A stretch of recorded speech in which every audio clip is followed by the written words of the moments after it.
Selamat malam Bapak Ibu yang dikasihi oleh Tuhan. Mari sama-sama kita berdoa, kita mohon pimpinan Tuhan sebelum kita mendengarkan pemberitaan firman Tuhan. Bapa dalam surga, kami bersyukur padamu pada malam ini kami boleh bersama-sama akan merenungkan bagian daripada firman-Mu. Kiranya Tuhan sendiri yang menolong kami, berikan pengertian, dan biarlah firman Tuhan boleh ada di dalam hati kami, dan kami juga boleh diajar oleh Tuhan menjadi pelaku-pelaku firman-Mu yang setia. Terpujilah nama-Mu ya Bapa. Demi nama Tuhan Yesus kami berdoa dan mengucap syukur. Amin. Mari kita membuka satu bagian daripada Alkitab kita dari Mazmur 90. Saya akan membacakan bagian ini untuk Bapak Ibu sekalian dan Bapak Ibu bisa menyimaknya di layar yang sudah saya siapkan untuk Bapak Ibu baca. Mazmur 90. Allah tempat perlindungan yang kekal. Doa Musa, abdi Allah. Tuhan, Engkaulah tempat perteduhan kami turun-temurun. Sebab sebelum gunung-gunung dilahirkan dan bumi dan dunia diperanakan, bahkan dari selama-lamanya sampai selama-lamanya, Engkaulah Allah. Engkau mengembalikan manusia kepada debu dan berkata, kembalilah hai anak-anak manusia, sebab di matamu 1000 tahun sama seperti hari kemarin, apabila berlalu atau seperti suatu giliran jaga di waktu malam. Engkau menghanyutkan manusia, mereka seperti mimpi, seperti rumput yang bertumbuh. Di waktu pagi berkembang dan bertumbuh, di waktu petang lisut dan layu. Sungguh kami habis lenyap karena murka-Mu, dan karena kehangatan amarah-Mu kami terkejut. Engkau menaruh kesalahan kami di hadapan-Mu, dan dosa kami yang tersembunyi dalam cahaya wajah-Mu. Sungguh segala hari kami berlalu karena gemas-Mu. Kami menghabiskan tahun-tahun kami seperti keluh. Masa hidup kami 70 tahun. Dan jika kami kuat 80 tahun. Dan kebanggaannya adalah kesukaran dan penderitaan. Sebab berlalunya buru-buru. Dan kami melayang lenyap. Siapakah yang mengenal kekuatan murka-Mu dan takut kepada gemas-Mu? Ajarlah kami menghitung hari-hari kami sedemikian. Sehingga kami beroleh hati yang bijaksana. Kembalilah ya Tuhan. Berapa lama lagi? Dan sayangilah hamba-hamba-Mu. Kenyangkanlah kami di waktu pagi dengan kasih setia-Mu, supaya kami bersorak-sorai dan bersuka cita semasa hari-hari kami. Buatlah kami bersuka cita seimbang dengan hari-hari Engkau menindas kami, seimbang dengan tahun-tahun kami mengalami celaka. Biarlah kelihatan kepada hamba-hamba-Mu perbuatan-Mu dan semarak-Mu kepada anak-anak mereka. Kiranya kemurahan Tuhan Allah kami atas kami, dan teguhkanlah perbuatan tangan kami. Ya, perbuatan tangan kami, teguhkanlah itu. Demikian jawab pembacaan firman Tuhan. Berbahagialah setiap kita yang membaca dan merenungkan firman itu di dalam kehidupan kita hari lepas hari. Pada tanggal 12 Mei kita dikejutkan dengan satu berita yang disampaikan kepada kita bahwa ada seorang yang bernama Joyce Lin. Beliau adalah seorang pilot dari organisasi MAF yang melayani di Papua. Dan di situ dia mengalami kecelakaan dan mengakibatkan dia meninggal dunia. Jocelyn berusia 40 tahun. Dia adalah seorang yang bukan hanya piawai bisa membawakan pesawat, tetapi dia juga adalah seorang yang pandai di dalam teknologi informatika. Dan di dalam pelayanannya, dia adalah orang yang begitu luar biasa. Dia dipakai oleh Tuhan membawa pesawat MAF untuk melayani di Papua. Untuk mengubah, membantu orang-orang di sana. Mengubah kehidupan orang-orang yang terisolasi. Dengan menyediakan bahan-bahan makanan, bahan-bahan medis untuk masyarakat yang ada di sana. Sehingga pelayanan Jocelyn sungguh-sungguh menjadi berkat. Tetapi siapa sangka pada tanggal 12 Mei itu dia telah dipanggil oleh Tuhan. Memang untuk naik pesawat MAF itu adalah satu pesawat yang kecil. Saya secara pribadi pernah menaiki pesawat MAF yang kecil itu. Memang tidak nyaman, pesawat yang kecil itu sangat mudah ditiup oleh angin, goyang, dan diangkut dengan beberapa orang yang tidak terlalu banyak dan barang itu juga tidak banyak. Setiap orang harus ditimbang, setiap barang harus ditimbang. Tidak boleh terlalu berat, sehingga pesawat itu bisa naik dengan baik dan juga harus melihat cuaca. Kalau cuaca tidak baik, maka pesawat itu tidak boleh terbang. Bapak Ibu yang dikasihi oleh Tuhan, mungkin kita bertanya-tanya, mengapa hal ini bisa terjadi kepada Jocelyn? Bukankah dia adalah anak Tuhan yang melayani dengan luar biasa? Di usianya yang muda, dia bisa dipakai oleh Tuhan dan bahkan menjadi berkat bagi masyarakat di Papua. Kehidupan di dunia memang tidak selalu berjalan seperti apa yang kita bayangkan. Kita sering kali mengalami keluhan, kesulitan, bahkan penderitaan yang membuat kita menangis dan kita bertanya-tanya. Dan hal itu muncul di dalam benak kita. Mengapa itu bisa terjadi kepada diriku atau kepada diri daripada sahabat-sahabat kita atau kepada anggota keluarga kita? Mengapa aku harus menanggung semua itu? Mengapa harus saya? Mengapa harus sekarang? Mengapa Tuhan mengizinkan aku hal ini terjadi? Mengapa hal yang berat itu menyakitkan sekali dan itu tertimpa kepada saya? Di mana keadilan? Di mana Tuhan pada waktu aku mengalami ini dan itu? Dan apa yang sedang Tuhan perbuat di dalam hidupku sebagai orang yang percaya? Pertanyaan-pertanyaan ini adalah satu pertanyaan-pertanyaan yang wajar. Yang ditimbulkan atau yang dimunculkan oleh hampir semua umat manusia. Dan tanpa perlu kita mendefinisikannya, kita sendiri telah mengalaminya. Tetapi pertanyaan mengapa ini adalah satu pertanyaan yang unik sekali. Seolah-olah kita sedang menuntut suatu alasan atas setiap peristiwa yang kita alami. Kita sedang mencari kepada satu pihak yang perlu bertanggung jawab atas segala apa yang terjadi pada diri kita. Melalui Mazmur 90 ini, mari kita sama-sama belajar bahwa Mazmur 90 ini ditulis oleh Musa. Satu-satunya Mazmur yang ditulis oleh Musa. Nabi Tuhan yang begitu luar biasa. Nabi Tuhan yang dikagumi oleh bangsa Israel. Tetapi Musa sendiri menjalani hidupnya dengan tidak mudah. Ada 3 fase paling tidak yang dia lalui. Fase yang pertama 40 tahun pada waktu dia berada di istana Firaun di Mesir sebagai seorang pangeran. Tetapi Tuhan membawa di fase yang kedua 40 tahun dia sebagai penggembala domba di tanah Midian. Dan tidak hanya itu, pada waktu dia berada di dalam zona yang nyaman itu, Tuhan membawa kembali ke fase yang ketiga 40 tahun sebagai nabi Tuhan untuk memimpin bangsa Israel keluar dari tanah Mesir menuju kepada tanah perjanjian. Di dalam masa hidup Musa inilah, maka Musa merenungkan satu perjalanan hidupnya, bahwa hidup yang dia lalui itu semata-mata hanya anugerah Tuhan yang dia boleh rasakan. Ada penyertaan Tuhan, ada kebaikan Tuhan yang ia rasakan. Mari kita lihat bagaimana Musa menulis di dalam Mazmur 40, Mazmur yang ke-90 ini. Sehingga Musa mempunyai satu keyakinan bahwa Allah yang dia sembah itu adalah Allah yang sungguh baik. Allah yang baik itu adalah Allah yang selalu menyertai di dalam perjalanan hidupnya. Bagian yang pertama, pada waktu Musa di dalam perjalanan hidupnya, dia menyadari bahwa Tuhan adalah Allah yang mempunyai natur yang kekal. Satu kesadaran akan natur Allah yang kekal itu membawa Musa kepada satu pengertian akan makna hidupnya. Allah yang kekal itu di dalam segala hakikat dan perbuatannya, dia sudah ada sebelum segala sesuatu itu ada. Kesadaran inilah yang membuat Musa percaya bahwa hanya Allah lah tempat perlindungannya.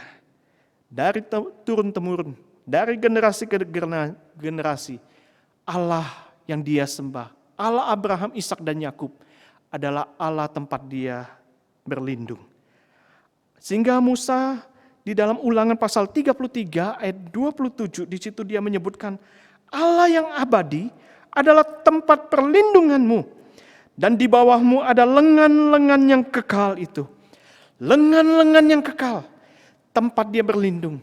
Allah yang kekal itulah yang selalu menjaga, menuntun di dalam perjalanan hidupnya. Itulah yang dialami oleh Musa. Dalam kehidupan ini memang ada satu ekspektasi di dalam hidup kita. Kita percaya bahwa Allah itu adalah Allah yang kekal, Allah yang memberkati kita. Tapi kita selalu menuntut kepada Tuhan bahwa Tuhan selalu memberikan yang terbaik. Yang terbaik itu adalah seperti apa yang menjadi konsep kita. Saya menggambarkan sebuah ilustrasi misalnya seperti ini. Ini adalah air putih, air mineral, air yang bagi kita adalah air yang baik untuk diminum, dikonsumsi. Kita percaya misalkan ini adalah pemberian Tuhan yang terbaik. Ini adalah sesuatu yang terbaik yang tidak boleh diubah. Kemudian saya tampilkan sebuah air yang sedikit berwarna merah, gitu ya. Jikalau Tuhan memberikan hal ini kepada kita untuk kita konsumsi, apakah kita mau meminumnya? Mungkin kita mulai berpikir-pikir, apakah ini adalah air yang layak untuk diminum? Kemudian saya munculkan lagi air yang sedikit lebih butek, ya. Ini adalah air yang sedikit lebih keruh, yang lebih butek. Dan saya berikan lagi air yang lebih gelap lagi, yang berwarna hitam. Dan jikalau Tuhan berikan ini kepada kita, apakah kita mau meminumnya selain yang biasanya kita anggap ini adalah pemberian Tuhan yang terbaik? Oh, saudara-saudara yang dikasih oleh Tuhan, belum tentu apa yang kita anggap misalnya ini adalah air hitam, itu adalah air yang tidak layak untuk diminum. Saya coba meminumnya untuk saya gitu ya. Air yang enak. Ini adalah air obat. Dan juga baik untuk tubuh kita. Bapak Ibu yang dikasihi oleh Tuhan, Allah kita adalah Allah yang kekal. Allah yang pasti memberikan yang terbaik. Biarlah kita berlindung kepada Tuhan kita yang kekal itu. Sehingga kita terus bersandar kepada Dia yang memberikan yang terbaik untuk kita. Yang kedua, bahwa Musa mempunyai satu kesadaran bahwa akan natur manusia yang fana. Allah yang kekal dibandingkan dengan manusia yang fana. Sungguh sesuatu yang tidak bisa disamaratakan. Maka Musa melihat di dalam kehidupan dan dia menulis Mazmur ini bagaimana dia memberikan satu gambaran hidup manusia itu dengan 7 ilustrasi atau 7 gambaran. Seperti bahwa hidup manusia itu seperti debu. Seperti seorang musafir yang berjalan jauh entah sampai kemana yang tanpa tujuan. Dipanggil untuk pulang kembali kepada Allah. Manusia itu hidupnya seperti giliran jaga di waktu malam. Yang ada batas waktunya. Hidup manusia itu seperti air yang menghanyutkan. Manusia tidak akan bisa kembali di posisi yang semula pada waktu air itu mengalir. Hidup manusia itu seperti mimpi yang antara realita dan yang fakta itu selalu berbeda.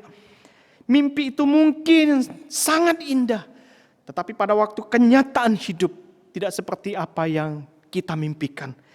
Hidup manusia itu juga seperti rumput yang tumbuh, tetapi sebentar lagi dia bisa layu. Dan yang ketujuh, hidup manusia itu digambarkan penuh dengan keluh kesah. Inilah hidup manusia yang digambarkan oleh Musa sebagai natur manusia yang telah jatuh di dalam dosa itu sebagai manusia yang fana hidupnya.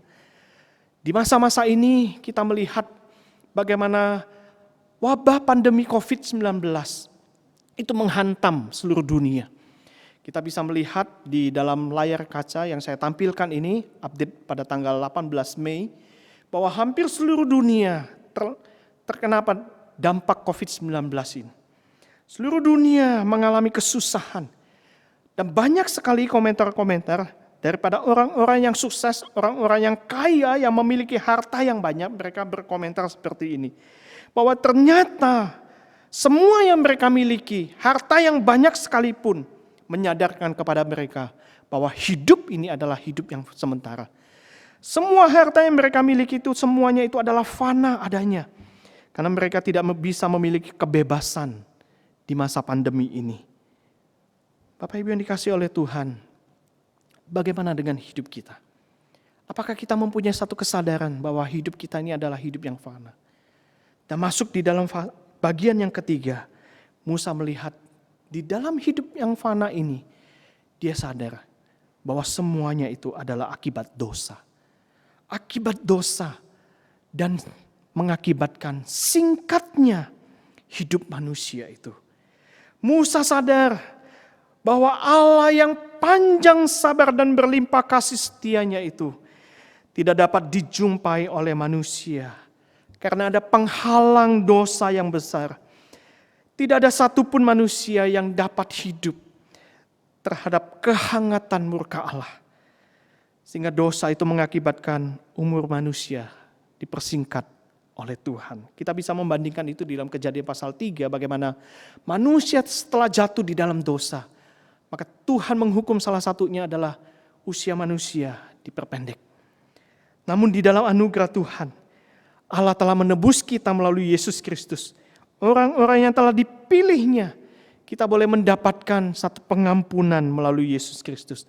Maka di situ pada waktu usia kita yang singkat ini, maka Musa meminta hikmat dan bijaksana daripada Tuhan. Dia memohon, Tuhan, ajarkanlah kami menghitung hari-hari kami sedemikian, sehingga kami beroleh hati yang bijaksana. Bagaimana kita menggunakan hari-hari kita di saat-saat seperti ini? Rasul Paulus mengatakan di dalam Efesus pasal 5 ayat 15 sampai ayat yang ke-16, dia mengatakan, karena itu perhatikanlah dengan saksama bagaimana kamu hidup. Janganlah seperti orang bebal, tetapi seperti orang arif. Dan pergunakanlah waktu yang ada, karena hari-hari ini adalah jahat. Bagaimana kita menebus waktu kita? Bapak Ibu yang dikasihi oleh Tuhan, kita bisa membeli jam yang sangat mahal. Di layar ini ada satu gambar jam yang termahal di dunia yang harganya kurang lebih 825 miliar. Satu jam yang mahal. Kita mungkin bisa membeli jam yang mahal tersebut. Tetapi apakah kita bisa menebus waktu kita untuk hal yang memperkenan hati Tuhan?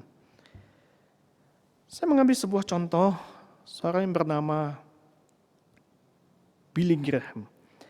Seorang pastor yang telah dipanggil Tuhan pada tahun 2018. Di masa usia lanjutnya, dia menulis sebuah buku yang berjudul Nearing Home, Menjelang Pulang. Di dalam bukunya dia menuliskan begini, memasuki usia lanjut menjadi kekejutan terbesar yang saya alami dalam hidup. Sekarang saya sudah berusia lanjut dan percayalah, menjalaninya tidak mudah. Kemudian Billy Graham melanjutkan kalimatnya. Meski Alkitab tidak menutupi masalah-masalah yang kita hadapi dengan bertambahnya usia, Alkitab juga tidak menggambarkan usia lanjut sebagai suatu masa yang penuh kehinaan atau suatu beban yang harus ditanggung dengan rasa sesal. Yang menjadi pertanyaan yang diajukan oleh Billy Graham adalah begini. Bagaimana caranya agar kita tidak saja belajar mengatasi semua ketakutan, pergumulan, dan bertambahnya keterbatasan yang kita hadapi, tetapi juga benar-benar menguatkan iman kita di tengah-tengah kesulitan itu? Bapak Ibu yang dikasihi oleh Tuhan, bagaimana kita memakai waktu kita di saat sekarang ini? Jikalau kita mengalami kesulitan, kita mengalami kebingungan, mari kita minta kepada Bapa yang kekal itu. Dia adalah Tuhan yang baik. Dia adalah Tuhan yang mengerti segala kesulitan dan kesusahan kita. Dan kita boleh meminta dan memohon kepadanya, supaya dia boleh memberikan hikmat dan bijaksana, supaya kita boleh menggunakan waktu kita dengan baik. Bagian yang keempat adalah bagaimana Musa belajar setelah dia mengalami bagaimana pengampunan Tuhan dan singkatnya hidup ini. Tapi dia tetap percaya di dalam hidup yang singkat ini ada satu kesadaran bahwa Tuhan tetap memelihara dirinya dan orang percaya dengan baik. Dalam masa-masa yang sulit, kita pasti selalu datang kepada Tuhan. Sebagaimana normalnya manusia, kita pasti berusaha menghindar yang namanya penderitaan. Kita berusaha sebisa mungkin kita menghindar yang namanya penderitaan. Namun ternyata penderitaan itu tidak dapat kita hindari. Sehingga penderitaan itu membuat kita begitu gelisah. Penderitaan itu membuat kita sungguh-sungguh mengalami hal-hal yang menyakitkan. Hal-hal yang membingungkan. Bahkan penderitaan itu sesuatu yang sangat misterius bagi kita. Yang kita tidak undang pun tiba-tiba dia datang menghampiri kita.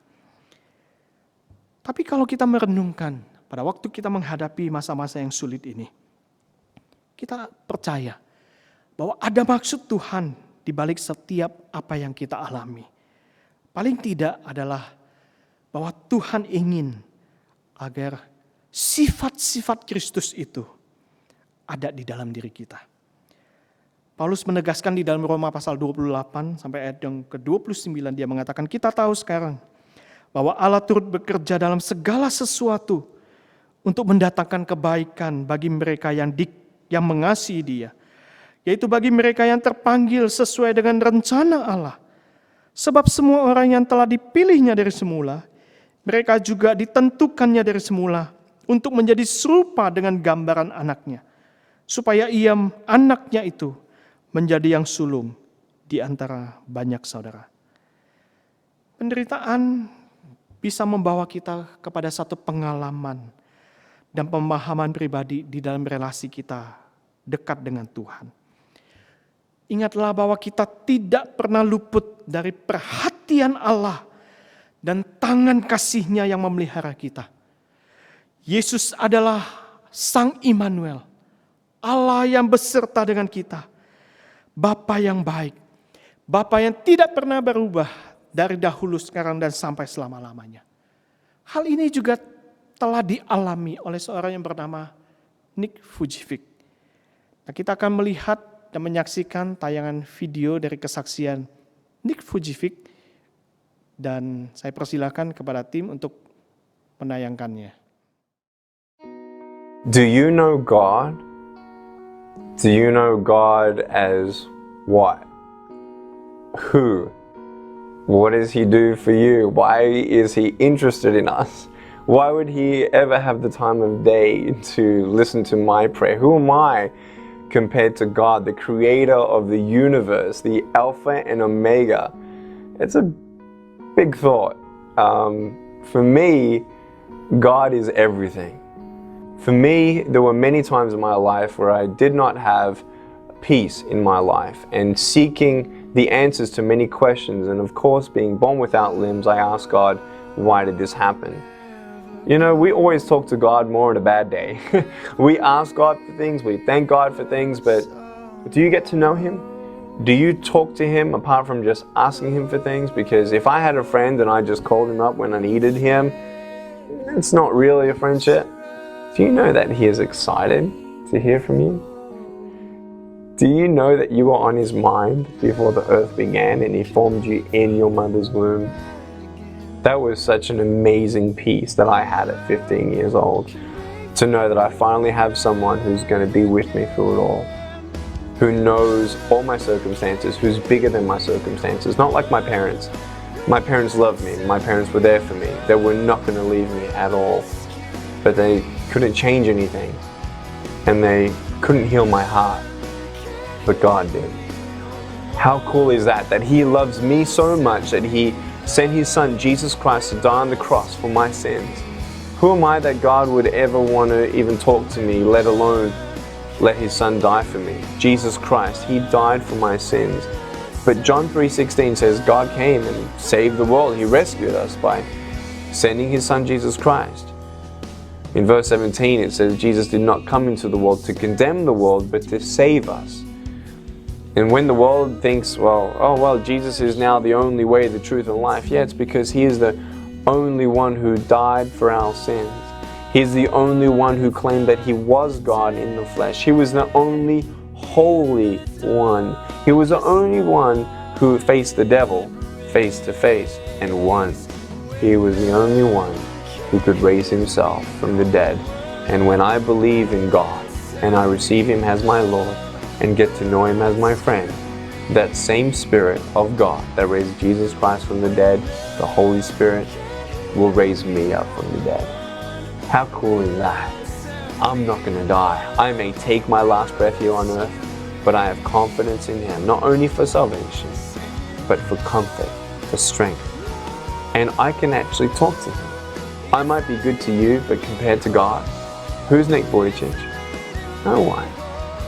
I might be good compared to some other people, but how good is good and how bad is bad? That's why we bring out the Bible and say, okay, let's not compare ourselves to each other, but let's compare ourselves to God. Well, if we do that, we got a little bit of a problem. If you think that having no arms, no legs is a problem, not knowing God is a bigger problem. And I want you to know that it's not too late. Yeah, tomorrow is not promised, but you have today to say, hey, you know what, God, if you're up there and you have a plan for me, I want to know what that plan is. And the beautiful thing about knowing God is knowing what he said.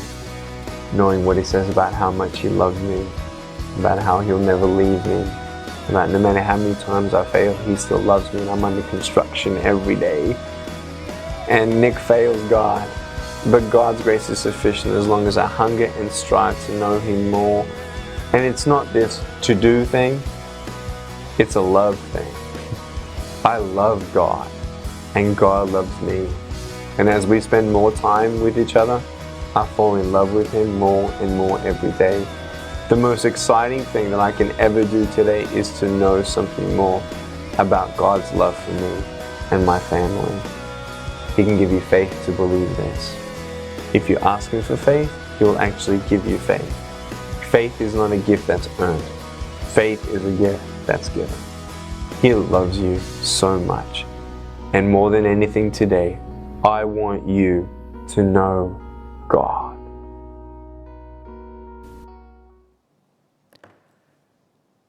Apa yang disaksikan oleh Nick Vujicic sungguh meneguhkan hati kita sekalian.